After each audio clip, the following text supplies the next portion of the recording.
কর অঞ্চল 25, Dhaka. Computer operator একটা প্রশ্ন আছে, সেই অঙ্কটা আমরা কিভাবে সমাধান করবো সহজে দেখবো। কোন আসল 4 বছরের মুনাফা আসল 6,600 টাকা হয়, মুনাফা আসলের এত অংশ হলে আসল ও মুনাফার হার কত? তাহলে আমরা সমাধানে দেখতেছি, সমাধান ধরি আসল 8x আর সুদ 3x।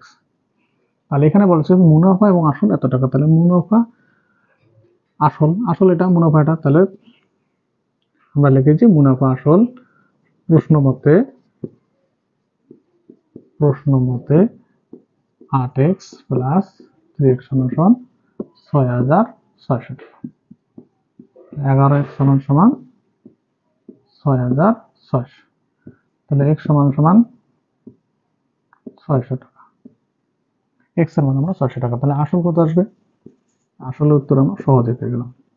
আসল সমান 8 গুণন 600, 6 4800 টাকা। এটা আমাদের আসলের অ্যান্সার। এরপরে দেখেন আমরা এটা পেয়ে গেলাম 4800। তাহলে এখানে বলছে যে কোনো আসল 4 বছরের মুনাফা, তাহলে 4 বছরের মুনাফা, 4 বছরের